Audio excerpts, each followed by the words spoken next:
নমস্কার। কেমন যাবে শেয়ার বাজারের নতুন একটা এপিসোড। এমন একটা সময় যে সময়টা বেসিক্যালি স্টক মার্কেটের থেকে মানুষ নির্বাচনের খবর শুনতে বেশি ভালোবাসেন। তো অত্যন্ত স্বাভাবিক এটা।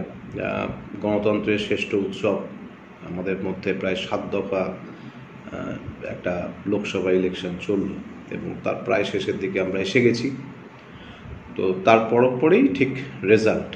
এখন রেজাল্টের বিষয় নিয়ে দীর্ঘ জায়গায় প্রত্যেকটা জায়গায় আপনারা ইতিমধ্যেই যারা একটু রাজনৈতিকভাবে ওয়াকিবহাল বা যারা অর্থনৈতিক দিকটাও অনেকে ভাবেন বা শেয়ার বাজার নিয়েও যারা ভাবেন, প্রত্যেকের কাছে শেয়ার কি হতে চলেছে এটার একটা ভাবনা এবং তার বিপরীতে ভাবনা এই সমস্ত চলছে। আর এখন তো নানান রকম চ্যানেল, ইউটিউব চ্যানেল, এমনি টিভি চ্যানেল সবসময় ভোট নিয়েই আলোচনা চলছে। শেয়ার বাজার নিয়ে সেভাবে কিন্তু আলোচনা চলছে না। আলোচনা চলছে না, ইনফ্যাক্ট হচ্ছে আমরা যারা স্টক মার্কেটের সাথে যুক্ত তারা সরাসরিভাবে কি রাজনীতিতে কি হবে না হবে এটা নিয়ে প্রেডিকশন করার জায়গা কিন্তু আমরা নেই, কারণ আমরা রাজনৈতিক বিশ্লেষক নই। আমরা যেটা বুঝতে পারি সেটা হচ্ছে যে কতটা টাকা শেয়ার বাজারে ঢুকছে, কতটা টাকা শেয়ার বাজার থেকে বেরোচ্ছে, তার কি এফেক্ট পড়ছে। ইমার্জিং মার্কেট যেগুলো আছে সেই সমস্ত মার্কেটের সাথে আমাদের দেশের তুলনা করতে পারি, আমাদের দেশের অর্থনৈতিক অবস্থার তুলনা করতে পারি। এই সমস্ত নিয়ে আমরা একটা মোটামুটি ভাবনা ভাবতে পারি।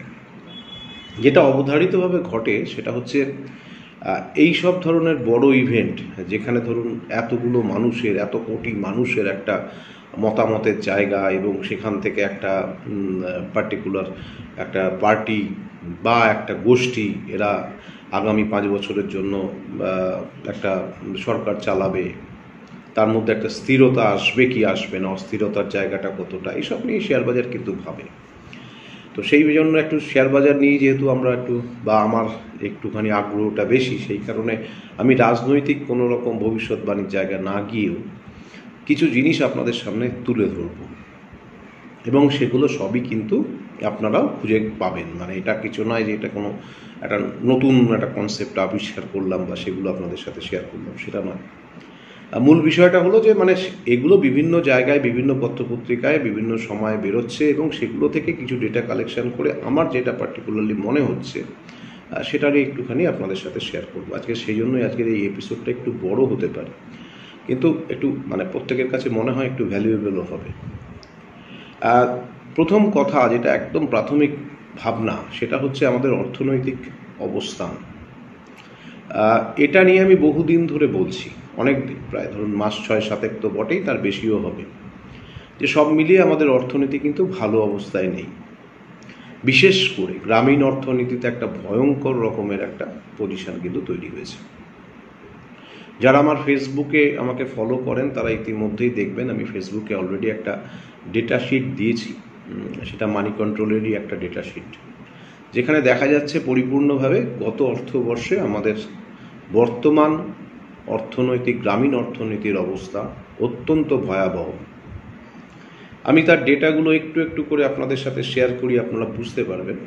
মূলত যেটা হয়, গ্রামীণ অর্থনীতিতে দুটো জিনিসকে আমরা খুব গুরুত্ব দিই।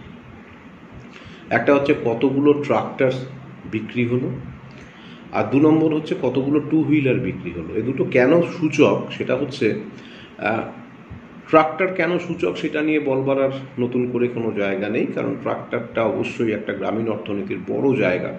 ট্রাক্টর বেশি বিক্রি হলে অবশ্যই এগ্রিকালচারাল প্রোডাক্ট বা এগ্রিকালচারাল অ্যাক্টিভিটি অনেক বেশি বাড়ছে, এটা অবশ্যই সেটা বোঝায়। আর 2 হুইলারটা কিন্তু গ্রামীণ অর্থনীতির একটা বিরাট বড় এফেক্ট ফেলে। এই 2 হুইলার বিক্রিটাও কিন্তু অবশ্যম্ভাবীভাবে একটু হায়ার সাইডে থাকলে অবশ্যই গ্রামে যারা আছেন, গ্রামে যারা মধ্যবিত্ত, উচ্চবিত্ত, এরা ভালো আছেন, এর একটা সূচক কিন্তু এটা তৈরি করে। তো আমি 2020, 21, 22, 23, 24 অর্থাৎ কোভিডের পর থেকে 2024 অর্থবর্ষ অবধি এই পুরো বছরগুলোকে যদি আমি মোটামুটিভাবে একটা পরপর নিয়ে আসি, সবচেয়ে ভয়ঙ্কর ব্যাপার হচ্ছে ট্রাক্টর সেলিংটা এবছর যতটা পড়েছে সেটা কিন্তু 2020 সালের ট্রাক্টর সেলিংয়ের প্রায় কাছাকাছি। আমি একদম এক্স্যাক্ট ফিগারটা আপনাদের বলি। ট্রাক্টর যেটা ডোমেস্টিক ট্রাক্টর সেলিং সেটা কোভিডের সময়, যে বছরটা একদম কোনো এগ্রিকালচারাল অ্যাক্টিভিটি বা সেই ধরনের অ্যাক্টিভিটির মধ্যে আমাদের অবস্থান ছিল না, সেই সময় -10.46 ছিল সূচকটা। এখন সেটা 9.74, অর্থাৎ -9.74, মানে প্রায় কাছাকাছি পৌঁছে গেছে। কি এমন ঘটনা ঘটলো? এদিকে আমাদের দেশ অর্থনৈতিকভাবে প্রচণ্ড সাবলীল হচ্ছে, প্রচণ্ড স্বয়ংসম্পূর্ণ হচ্ছে, কি এমন ঘটনা ঘটছে যেখানে এই সূচকটা এত নেগেটিভ হয়ে গেছে? এটা একটা চিন্তার কারণ। টু হুইলার সেলসটা, যেটা আমি এক্ষুনি আপনাদের বলছিলাম, সেটা গত বছর ছিল 17.69, সেটা ড্রপ করে 13.49-এ এসে থেমেছে। মানে সেটা ড্রপিংও শুরু হচ্ছে, এবং ড্রপিংটাও কিন্তু খুব একটা কম হচ্ছে না। 17-এর রেসপেক্টে 13 মানে যথেষ্ট ড্রপিং। আমাদের অর্থনৈতিক সূচক সমস্ত কিন্তু খুব পজিটিভ। জিডিপিকে দেখুন, WPI দেখুন, সব কিন্তু খুব পজিটিভ, মানে সবটা কিন্তু ইকোনমির পক্ষে ঠিক আছে। তাহলে এই টু হুইলার সেলিংটাও কেন বাড়লো না? যেটা রিয়েল এগ্রিকালচারাল ওয়েজেস, অর্থাৎ যেটা গ্রামীণ অর্থনীতির মূল ভিত্তি, সেটা ড্রপ করেছে গত বছর তুলনায় এবছর অনেকটা ড্রপ করেছে। প্লাসে ছিল, এখন মাইনাসে চলে এসেছে, -0.37। এক্সপোর্ট কোভিডের সময় ছিল -15.91, সেটা এবছর এক্সপোর্ট পৌঁছেছে, অর্থাৎ গ্রামীণ এক্সপোর্ট, সেইটা পৌঁছেছে -14.40।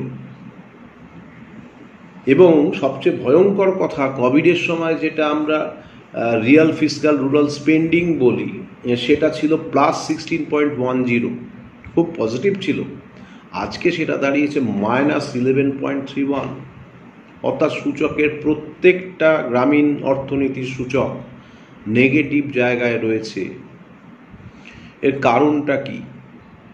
এর কারণটা আমি অনেকদিন আগেই আপনাদের সঙ্গে শেয়ার করেছিলাম, যে প্রাইভেট পার্টিসিপেশনটা, অর্থাৎ গ্রামীণ অর্থনীতির মূল যেখান থেকে আমরা বুঝতে পারি গ্রামীণ অর্থনীতি সঠিকভাবে এগোচ্ছে, সেই প্রাইভেট পার্টিসিপেশনটা অত্যাধিক মাত্রায় নিম্নমুখী।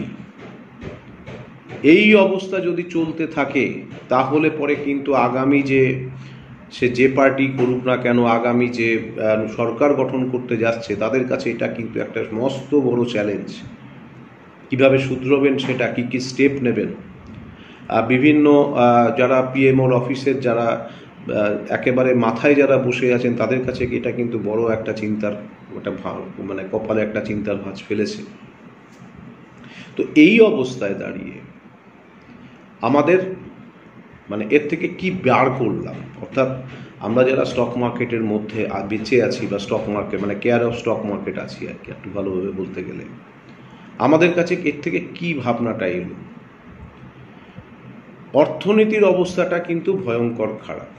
এর সঙ্গে যেটা অ্যাডিশনাল একটা পার্সপেক্টিভ যোগ হয়েছে, বা অ্যাডিশনাল একটা ক্রাইটেরিয়া যোগ হয়েছে, সেটা কিন্তু অবশ্যই হচ্ছে এফপিআই সেলিং বা এফআইআই সেলিং। শুধুমাত্র এপ্রিল থেকে মে মাসে $4 বিলিয়ন এখানে সেল হয়েছে। মে মাসে এখনো পর্যন্ত $3.5 বিলিয়ন সেল হয়েছে, অর্থাৎ ডলারের শেয়ার সেল হয়েছে আমাদের এই স্টক মার্কেট থেকে। অর্থাৎ এখান থেকে একটা আউটফ্লো চলছে, বন্যার মতো আউটফ্লো বেরিয়ে যাচ্ছে। কোথায় যাচ্ছে এরা? দুটো জায়গায় যাচ্ছে। একটা ইউএস মার্কেটে, আপনারা জানেন ইতিমধ্যেই ইউএস মার্কেটে একটা পজিটিভ সিনারিও তৈরি হয়েছে, অর্থাৎ দেশে ফিরে আসছে অনেক অর্থ বিদেশ থেকে। এবং যেটা হয়েছে সেটা ইমার্জিং মার্কেটগুলোতে, বিশেষ করে ধরুন ব্রাজিলে আমি দেখছিলাম, তাইওয়ানে মানে আমাদের দেশে এখান থেকে 3.5 বিলিয়ন বেরিয়েছে, তাইওয়ানে সেখানে শুধু তাইওয়ানে 4.4 বিলিয়ন ইনফ্লো হয়েছে। সাউথ কোরিয়ায় হয়েছে, ব্রাজিলে হয়েছে, মালয়েশিয়ায় হয়েছে। এই সমস্ত জায়গায় কিন্তু বেসিক্যালি টাকা ঢুকছে, অর্থাৎ টাকা মানে ডলার ঢুকছে, আর আমাদের এখান থেকে আউটফ্লো হচ্ছে। ইভেন চায়নাতে কিন্তু আমাদের দেশ থেকে অনেক অর্থ বেরিয়ে কিন্তু চায়নায় চলে যাচ্ছে। তাহলে এই যে একটা পরিস্থিতি, দমবন্ধকর পরিস্থিতি, কেন এই এফআইআইরা এতদিন ধরে ইমার্জিং মার্কেটের মধ্যে সবচেয়ে বেশি তারা ইন্ডিয়ান মার্কেটকে সাপোর্ট করেছিলেন, এবং এখানে ইনভেস্টমেন্ট এত বেশি পরিমাণ ছিল, সেটার চলে যাওয়ার কারণটা কি? এই কারণ অনুসন্ধানে গিয়ে কিন্তু চলে আসছে আগামী ইলেকশন রেজাল্টটা কি হতে যাচ্ছে তার পেছনে একটা ভাবনা, দুটো তিনটে ভাবনার মধ্যে কাজ করছে। দেখুন, একটা তো হয়েছে, এখন আপনারা ভিক্স দেখে বুঝতে পারবেন মার্কেট ভোলাটিলিটি অনেক বেড়ে গেছে, এখন অ্যাপ্রক্সিমেটলি 20-র কাছাকাছি ভিক্স। তো মার্কেট ভোলাটিলিটি বাড়বেই, একটা বড় ইভেন্ট আসলে সাধারণভাবে মার্কেট ভোলাটিলিটি বাড়বে। বিভিন্ন সময় বিভিন্ন ফেজে ইলেকশন হচ্ছে, তার একটা ইলেকশন টার্ন আউট হচ্ছে, সব মানে একদম লো টার্ন আউটে বেশ কিছু জায়গায় ইলেকশন হয়েছে, আবার মোটামুটি কিছু ভালো টার্ন আউট করে কোনো কোনো জায়গায় ইলেকশন হচ্ছে। ওভারঅল টার্ন আউট কিন্তু খুব একটা সুবিধাজনক জায়গায় নেই, এটা কিন্তু বাজার দেখতে পাচ্ছে। বাজারের পার্টিসিপেন্টরা এখান থেকে একটা ভাবনা তৈরি করতে পারছে। ব্লুমবার্গ যেটা, আমি ব্লুমবার্গের একটা তথ্য দিয়ে বলি, ব্লুমবার্গ যেটা ভাবছে যে এই ধরনের মানে এই আউটফ্লোটাকে আর একটু ভালোভাবে বুঝতে গেলে আর একটু সহজভাবে এটাকে ভেতরে ঢুকতে হবে। নেট শর্ট পজিশন মানে এফআইআইরা নর্মালি যতটা পরিমাণ ফিউচার কন্ট্রাক্ট সেল করে রাখে ইন্ডেক্সের, আমরা বুঝি মোটামুটি এটা, তো কিছু বাই করে কিছু সেল করে। নেট শর্ট পজিশন অর্থাৎ দুটো বিক্রি করে যদি শর্ট পজিশন ক্রিয়েট হয়, মানে দুটোকে মাইনাস করে যদি শর্ট পজিশন ক্রিয়েট হয়, লংটাকে শর্ট, যদি শর্টের পরিমাণ যদি বেশি থাকে তাহলে নেট শর্ট পজিশন ক্রিয়েট হয়।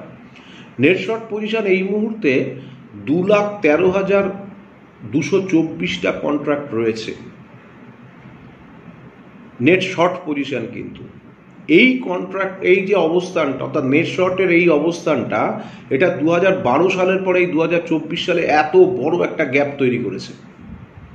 তার মানে মার্কেট সম্পর্কে এফআইআইরা, বিশেষ করে যারা মূল লগ্নিকারক, আমাদের দেশে এফআইআইদের লগ্নিটা বিরাট বড় লগ্নি হয় নর্মালি, তো তারা কিন্তু বেসিক্যালি মার্কেটকে নেগেটিভ দেখছে। কিন্তু বাজার তো মোটামুটি এখনো পর্যন্ত 22,400-500 উপরে ঘুরে বেড়াচ্ছে। হাই এখান থেকে খুব বেশি দূরে তো নয়, 23,000-এর কাছাকাছি। তার মানে মার্কেট ওপরের দিকে থাকলেও কিন্তু তারা শর্ট পজিশন ক্রিয়েট করে রাখছে। এটার ঘটনা কি হতে পারে?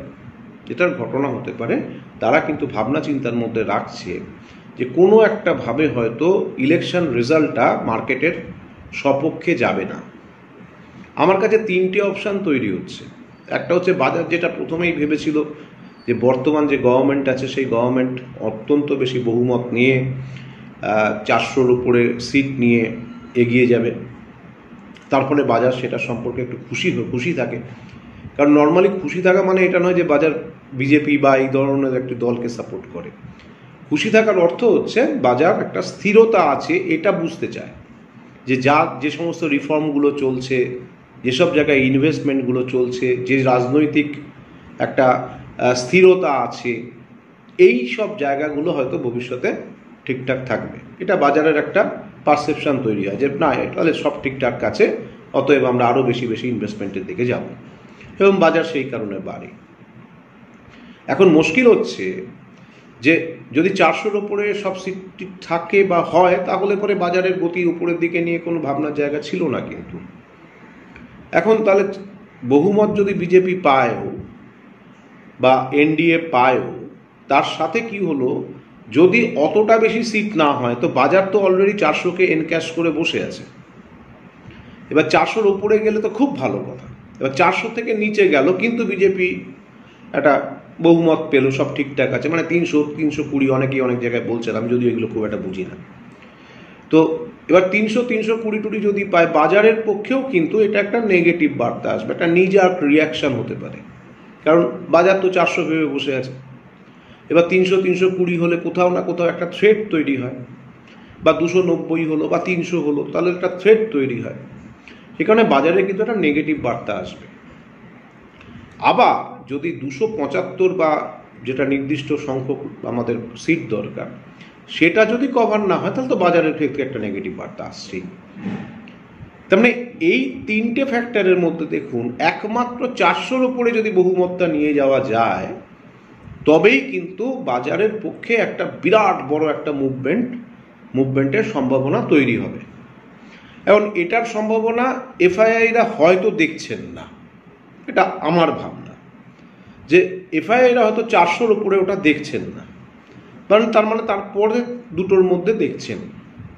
এবারে এই দুটোর মধ্যে কোনটাতে দেখছেন না এটা আমিও জানি না। তার মানে মোটামুটিভাবে যেটা হচ্ছে সেটা হচ্ছে বাজারে একটা কারেকশান আসছে, এটা সম্পর্কে এফআইআইরা মোটামুটিভাবে নিশ্চিত, না হলে শর্ট পজিশনগুলো ক্রিয়েট করছেন কেন? ইন্ডেক্সে কিন্তু, অন্য কোনো স্টকে না, ইন্ডেক্সে শর্ট পজিশন ক্রিয়েট করা মানে ওভারঅল বাজারের কিন্তু ভাবনাটা আসছে। তাহলে এই পজিশনে দাঁড়িয়ে বিশেষ করে তার মানে বাজার এক্সপেক্ট করছে যে বর্তমান যা পজিশন যাচ্ছে সেখান থেকে একটু নেগেটিভ হলেও হতে পারে। তাহলে এই র্যালিটা কিভাবে হচ্ছে? এই র্যালিটা কিন্তু বেসিক্যালি আমি আবারও বললাম আপনাদেরকে, ইকোনমিতে কিন্তু প্রচণ্ড পরিমাণে প্রাইভেট পার্টিসিপেশন কম আছে। রুরাল ইকোনমির দুর্দশা নিয়ে কিছুক্ষণ আগে আলোচনা করলাম। এই যে পজিশনটা তৈরি করছে বা এই পজিশনটা তৈরি হচ্ছে, এটা কিন্তু গভর্নমেন্ট স্পেন্ডিংয়ের উপরে। দেখবেন আইআরসিটিসি হু হু করে বাড়ছে, রেলের যে জিনিসপত্রগুলো আছে, তারপরে হ্যাল হু করে বাড়ছে, বেল, ভারত ইলেকট্রনিক্স হু করে বাড়ছে। এগুলোতে কিন্তু সব গভর্নমেন্ট স্পেন্ডিংগুলো কিন্তু সমস্ত এর মধ্যে রয়েছে। এই গভর্নমেন্ট স্পেন্ডিংগুলোকে বেস করে কিন্তু মার্কেটের এই যে ধরুন একটা পড়ে গেলে পরে কুশনিং হচ্ছে, এগুলো কিন্তু হচ্ছে। এই গভর্নমেন্ট স্পেন্ডিংটা কিন্তু মিসিং হয়ে যাবে একবার ইলেকশনটা ওভার হয়ে গেলে। তখন কিন্তু নতুন করে আর গভর্নমেন্ট স্পেন্ডিংয়ের দিকে এত বেশি কিন্তু মনোযোগ থাকবে না। তাহলে তখন কাদের লাগবে? প্রাইভেট পার্টিসিপেশনসটা বেশি লাগবে, সেটা কিন্তু এখনও মিসিং আছে। হঠাৎ করে প্রাইভেট পার্টিসিপেশন হু করে সব প্রাইভেট পার্টিসিপেশন ঢুকে গেল, তা তো হবে না। একটা ফিল গুড ফ্যাক্টর থাকতে হবে, সব কিছু সব ঠিকঠাক আছে, এই একটা পরিস্থিতি ঠিক থাকতে হবে, তারপরে হবে।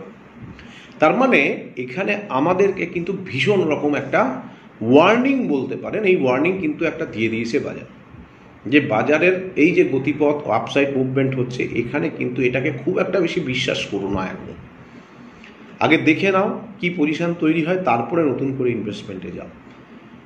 ম্যাক্সিমাম পোর্টফোলিও হোল্ডার আমার কাছে যারা আছেন, যারা পোর্টফোলিও করেন, তাদেরকে আমি কিন্তু এটা বলছি যে প্রত্যেকটা রাইজে আপনারা সেল করতে থাকুন।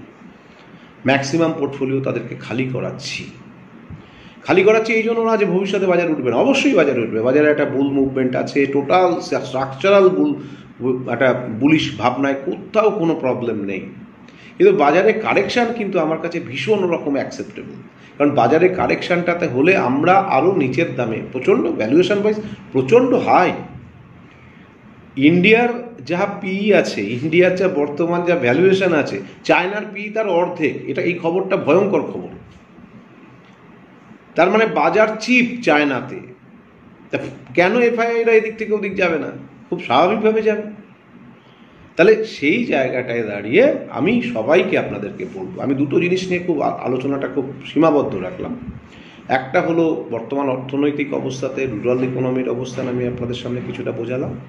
আরেকটা জিনিস যেটা বললাম, আমাদের বর্তমান বাজারের পরিস্থিতি। তো এই জায়গাটায় অর্থাৎ ইকোনমির সাথে বাজার তো সরাসরিভাবে যুক্ত, আর ইকোনমি অর্থনীতির সাথে রাজনীতির সাথে সরাসরিভাবে যুক্ত। এখন সরাসরি রাজনৈতিক আলোচনা নিশ্চয়ই আমি এখানে করব না, কিন্তু আমি টোটাল ওভারঅল প্রত্যেকটা ইন্ডিভিজুয়াল ইনভেস্টার, ইন্ডিভিজুয়াল যারা মানে আমরা ছোটোভাবে লগ্নি করি, তাদের কাছে এটা একটা ওয়ার্নিং, ডেফিনিট ওয়ার্নিং, যে আপনারা অবশ্যই কিন্তু এখন আপনাদের আচরণটাকে ভীষণ সংযমী করুন। এই সংযমী না হলে পরে আপনারা কিন্তু আগামী দিনে হয়তো ভাবছেন যে হ্যাল হু করে বাড়ছে, আরও বাড়বে, বাড়তেই পারে, কোনো অসুবিধা নেই। হ্যাল তো আমরা 800 টাকায়, আমি আপনাদেরকে 800 টাকায় কিনতে বলেছিলাম, তখন অনেকে জিজ্ঞেস করছে স্যার হ্যালকে নিয়ে এত কি? আমি বললাম দেখুন না ভবিষ্যতে কী হয়। আজকে 4500-5000 টাকায় হ্যাল যখন কিনতে যাচ্ছেন, তখন কিন্তু আর মানে ভয় হচ্ছে না, তখন কিন্তু নিজেরা কিনে ফেলছেন। অনেকেই বলেন স্যার হ্যাল কিনে নিয়েছি 4600 টাকায় বা 4400 টাকায়, যাই হোক যা দামই হোক, আমার দামটা মনে থাকে না। তো সেই পরিস্থিতিটা কিন্তু তৈরি হয়েছে, অর্থাৎ মানুষ পাগলের মতো বাই করা শুরু করেছে। আইআরসিটিসি আগের দিন বলছে স্যার আইআরসিটিসি একটা ফিউচার বাই করে রেখেছি, স্যার ঠিকঠাক করেছি তো? তাই এখন এই যে আপসাইড মুভমেন্ট, এগুলোতে আমরা গা ভাসিয়ে দেব না, আমরা ওয়েট করব। বেশি তো দেরি নেই, দিন 12-14 আছে, দেখা যাক না কি হয়, তারপরে আমরা আমাদের পরিস্থিতি বুঝে নতুন করে ইনভেস্টমেন্ট প্ল্যানিং করব। আমাদের পরের ভিডিওটা একটু দেরিতে হবে, দেরিতে হবে মানে মোটামুটি তো আমি 14 দিন অন্তর অন্তর আপনাদের সাথে আসছি। 14 দিনটা ঠিক বোধহয় ওই মানে এক তারিখের ব্যবস্থাটায় আসছে। তা সেই সময় ভোটের আবহ রেজাল্ট থাকবে, ইত্যাদি থাকবে, তো সেই সময় ভিডিওটা আর করবো না। তো যেটা করব সেটা হচ্ছে 8 তারিখে আপনারা জানেন যে সেকেন্ড সিম্পোজিয়াম, অনলাইন সিম্পোজিয়ামটা হচ্ছে। তো সেই সিম্পোজিয়ামটার যে উইকটা থাকবে, সেই উইকটা তো আমি প্রচণ্ড ব্যস্ত থাকবো। তো সেই উইকটা তো মনে হয় না ভিডিও করা যাবে। তার মানে নেক্সট ভিডিও আস্তে আস্তে 15 তারিখ, 15th অফ জুন মাসের মাঝামাঝি। তো একটা দীর্ঘ সময়, আজকে হচ্ছে বোধহয় 17 তারিখ না 18 তারিখ।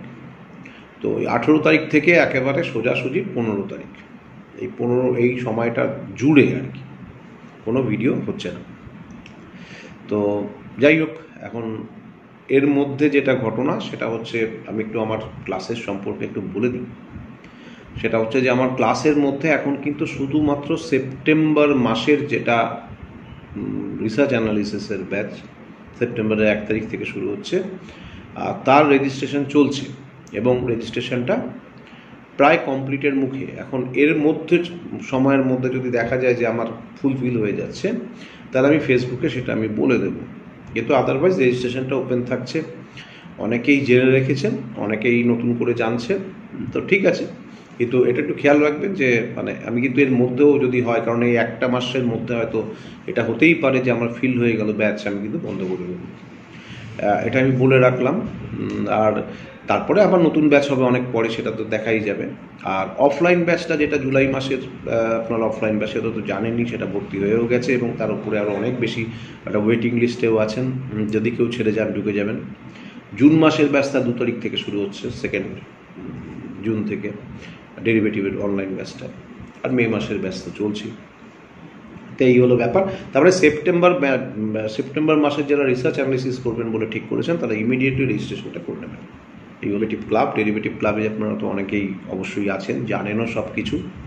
ডেরিভেটিভ ক্লাবে স্ট্র্যাটেজি কিন্তু এখন একটু বেশি দেওয়া হচ্ছে, বিশেষ করে স্টকের স্ট্র্যাটেজি। পুট সেলিং আইডিয়া একটা দিতাম, এখন 2টো করে দিচ্ছি।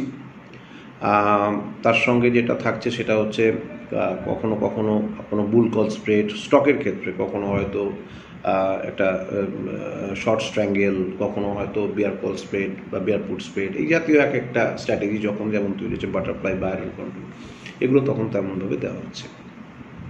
তাহলে সেটাও একটা বিষয় থাকলো যে ডেরিভেটিভ ক্লাবে আমরা কিন্তু মিলিত হই সাধারণভাবে বুধবার এবং শনিবার দিন রাত্রিবেলা। মূলত থাকে আপনাদের যে জিজ্ঞাসা থাকে বিভিন্ন ডেরিভেটিভ সম্পর্কে, সেগুলো আইডিয়াগুলো থাকে। তার সঙ্গে থাকে হচ্ছে 2টো করে স্টকের আইডিয়া আমি দিই। নিফটি, ব্যাঙ্ক নিফটি সম্পর্কে ডিটেলসে আলোচনা থাকে, অবশ্যই টেকনিক্যাল এবং ডেরিভেটিভ ডেটা তাদের সঙ্গে নিয়ে, চার্ট নিয়ে, সমস্ত নিয়ে আমরা বসি। এবং তার সঙ্গে ওইগুলো অ্যাডিশনাল যেগুলো বললাম যে এরকম ধরনের স্ট্র্যাটেজি, পুট সেলিং আইডিয়া, মোটামুটি পুট সেলিং আইডিয়াগুলো থেকে নিজের যা মাসের খরচা এটা উঠে আসে। তো এটা একটা মানে সিস্টেম তৈরি হয়েছে এবং তাতে বহু মানুষ আছেন। আপনারা যারা ডেরিভেটিভ ক্লাবে অংশগ্রহণ করতে ইচ্ছুক তারা করতে পারেন। আর ক্যাশ মার্কেটের যারা সুইং ট্রেডিং করেন তাদের জন্য হচ্ছে বেসিক্যালি আমরা একটা অবশ্যই জানেন একটা ভিডিও সার্ভিস আছে এবং তার সঙ্গে কল যে সার্ভিস, এটা সারা বছরের জন্য একটা নামমাত্র একটা রেমুনারেশন দিয়ে এটা কমপ্লিটলি করতে হয়। আমার চ্যানেলটা সাবস্ক্রাইব করেছেন, তার একটা স্ক্রিনশট তুলে আপনারা পাঠিয়ে দিলে ডিটেলসটা জানতে পারবেন। আর নিফটি অপশান, ব্যাঙ্ক নিফটিটা আমি দিই না। Nifty option, stock option, stock future বা ক্যাশ মার্কেটের কলস নিয়ে যারা কাজ করবেন তারা অবশ্যই আলাদাভাবে আমাকে হোয়াটসঅ্যাপ করলে আমার ডিটেলস সার্ভিসটা তাদের কাছে দেওয়া যাবে। তা এই হলো মূল সার্ভিস এবং সমস্ত কিছু বিষয়। এবার চলে আসছি সরাসরি নিফটি নিয়ে। নিফটিতে আপাতত যে মুভমেন্টটা হচ্ছে, এই মুভমেন্টটাকে আমি কয়েকটা জায়গায় বেঁধে দিচ্ছি, অর্থাৎ কয়েকটা লেভেলে। 22,556 এই লেভেলটাকে খেয়াল রাখবেন, এই লেভেলটাকে কিন্তু ক্রস করা খুব জরুরি। তারপরে 22,733 খুব ইম্পর্টেন্ট লেভেল। 22,733 ভাঙলে দেখবেন আগের হাই তো ভাঙবেই, তারপরে আবার নতুন করে একটা ভাবনা তৈরি করে দেবে। 22,950 এই লেভেলটা একটা ইম্পর্টেন্ট লেভেল এই কারণে, 22,950 যদি ভাঙে দেখবেন 23,500-600 অবধি কিন্তু একটা বিরাট বড় রান তৈরি হয়ে যাবে, কার মধ্যে তৈরি হবে? এই সামনের এইটুকু সময়ের মধ্যে যদি বাজারে এরকম তেজি অবস্থা তৈরি হয়, হতেই পারে। সমস্ত কিছু খারাপ সত্ত্বেও তো বাজার বাড়ে, বাজার তো চমকে দেয়, বাজার তো নতুন করে ভাবনা দেয়। কাজেই এটা যে একেবারেই হবে না, প্রবাবিলিটি কম, অবশ্যই কম, ভীষণ রিমোট প্রবাবিলিটি আছে।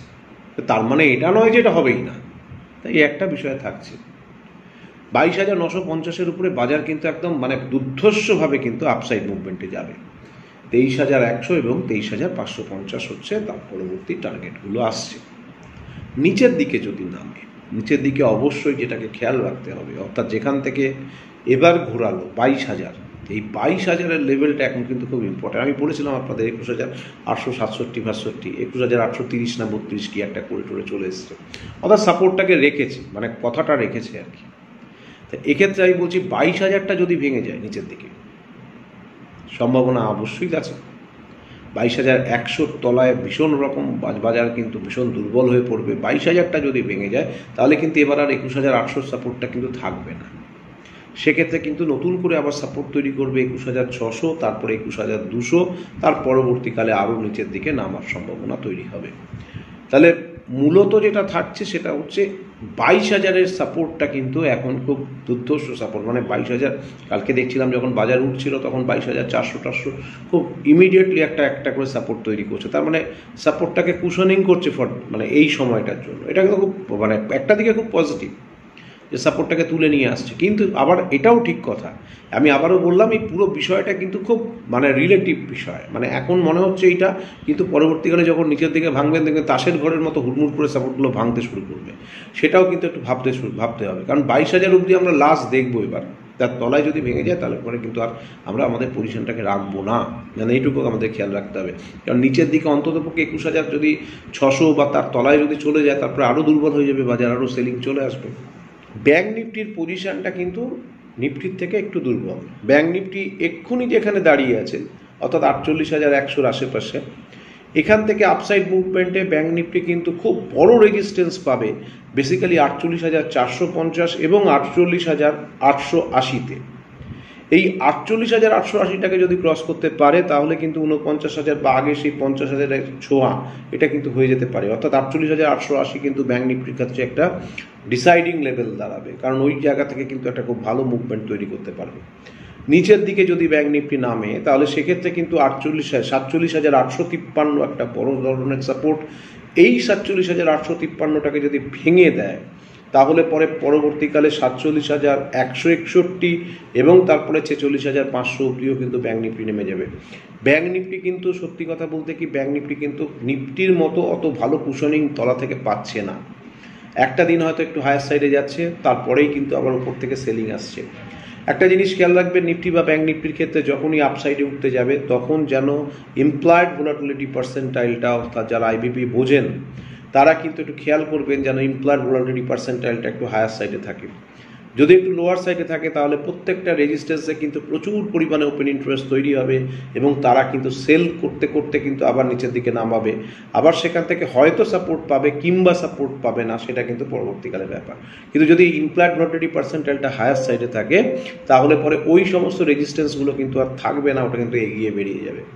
যেমন ধরুন ছোট্ট একটা উদাহরণ দিয়ে, একটা স্টকের ক্ষেত্রে বেল অর্থাৎ ভারত ইলেকট্রনিক্সের, আগের দিন আমার ডেরিভেটিভ ক্লাবে আমার এই কলটা ছিল, সেখানে আমি বলেছিলাম দেখবেন এই লেভেলটা থেকে উঠলে যদি ইমপ্লয়েড ভোলাটিলিটি পার্সেন্টেলটা যেরকমভাবে দেখাচ্ছে এ কিন্তু হায়ার সাইড মারতেই যাচ্ছে এবং 240 টাকা আপাতত টার্গেট ছিল আমাদের। অ্যাপ্রক্সিমেটলি 230-32 টাকায় আমরা বাইং করেছিলাম। 240 তো ভেঙে টেঙে 250-এর দিকে চলে গেছে। এটা কারণটা কিন্তু সেই সময়কার ইমপ্লয়েড ভোলাটিলিটি পার্সেন্টেলটা হায়ার সাইডে থাকা। তো এই বিষয় একটা তৈরি হয়েছে, তো সেইগুলো খেয়াল রাখবেন। আর এই যে প্রত্যেকটা বিষয় প্রত্যেকটা জায়গায় যে কিভাবে রেজিস্ট্যান্স কিভাবে সাপোর্ট তৈরি হচ্ছে, অবশ্যই ডেরিভেটিভ নিয়ে যারা পড়াশোনা করেছেন, যেখানেই করে থাকুন, আমার কাছে করে থাকুন কিংবা যে কোনো জায়গায় নিজেরা পড়াশোনা করে থাকুন, এই ডেটাগুলো কিন্তু অবশ্যই প্রত্যেকটা ক্ষেত্রে কাজে লাগাবেন। আগামী দিনে প্রচণ্ড ভোলাটাইল বাজার যাবে, প্রচণ্ড ভোলাটাইল হবে এবং সেই বাজারগুলোকে সঠিকভাবে জাজমেন্ট করে পয়সার জায়গাও কিন্তু প্রচুর তৈরি হবে। একটু সাবধানে কাজ করবেন, অবশ্যই বুঝে শুনে কাজ করবেন। এবার চলে আসছি আমার পোর্টফোলিও। আমার পোর্টফোলিওতে আমি আজকে 3টে স্টক, আমি কোনো মানে স্টপ লস বা টার্গেট বা ইত্যাদি কিছু দেব না। আমি 3টে স্টক, একটু প্রত্যেকটা স্টকেরই আমার চার্ট ভীষণ ভালো লাগছে। অবশ্যই বাইং করতে হবে, কারণ আমার পোর্টফোলিওতে আমি সেল করতে পারবো না। তা পোর্টফোলিওতে 3টে স্টক নেব। অনেক দিন বাদে একটা সুগার স্টককে আমার ভীষণ ভালো লাগছে, সেটা হচ্ছে ত্রিবেণী ইঞ্জিনিয়ারিং। আমি এটাকে 140 টাকার লেভেলে মোস্ট প্রবাবলি কোনো এক সময় বলেছিলাম, আজকে কোথায় গেছে দাম। তো ত্রিবেণী ইঞ্জিনিয়ারিং আমি বাই করব, এনবিসিসি বাই করব, আর অরবিন্দ মিল আমি বাই করব। এই 3টে আমি বাই করব, আমি আমার পোর্টফোলিওতে নেব। মোটামুটিভাবে অ্যাপ্রক্সিমেটলি 5 থেকে 10%-এর মধ্যে যদি আমার টার্গেট পেয়ে যাই, আমি সেখানে আবার প্রফিট বুকিংও করব। আর স্টপ লস এখান থেকে খুব বেশি হলে 1% কি 1.5%-এর একটা স্টপ লস মেনটেন করব। পজিশান বুঝে নিয়ে আগামী দিনে কী জায়গায় ওপেনিং হয় সেটাও একটু খেয়াল করে তারপরে কিন্তু আমি আমার কাজটা করব। এটা আমি জাস্ট 3টে স্টক আপনাদের সাথে শেয়ার করলাম। এটা আমার পোর্টফোলিওতে আমি নিতে পারি। আমার স্টকগুলোকে চার্টিক্যালি ট্রেডিংয়ের জন্য ভীষণ ভালো লাগছে। এটা কিন্তু কোনো অবশ্যই ইনভেস্টমেন্টের স্টক নয়। তা আজকে এইটুকু থাকলো, অনেকক্ষণ কথা বললাম। সকলে নিশ্চয়ই আমার সাথে একমত হবেন যে আগামী দিনে আমাদেরকে অনেক বেশি ভাবনা চিন্তা করে, অনেক বেশি নলেজ লেভেলটাকে অনেক বেশি হায়ার সাইডে নিয়ে গিয়ে আমাদেরকে ট্রেড করতে হবে। কারণ এখানেই কিন্তু আসল পরীক্ষা, আপনি কতটা নার্ভ ধরে রাখতে পারছেন, কতটা সুন্দরভাবে বাজারকে নিতে পারছেন। যখন একটা এক্সটার্নাল একটা ফরেন একটা বডি এসে বাজারের মধ্যে আঘাত করার চেষ্টা করছে, বাজারটাকে যখন মানে এফেক্ট করার চেষ্টা করছে, অবশ্যই সেটা ইলেকশন নিউজ, এবং এই নিউজগুলো সব অটোমেটিক্যালি ডিসকাউন্টেড হয়ে যাবে। খুব একটা বেশি দিন এগুলো ভাবাবে না, দেখবেন 4 তারিখ, 5 তারিখ, 6 তারিখ, 7 তারিখের মধ্যে বাজার আবার তার নিজের গতি পেয়ে যাবে। তো এগুলো হবেই, এগুলো অবশ্যই প্রতি 5 বছর অন্তর অন্তর তো হয়, এই নিয়ে এত ভাবনার কিছু নেই। সকলে ভালো থাকবেন, ভীষণ ভালো থাকবেন। নমস্কার।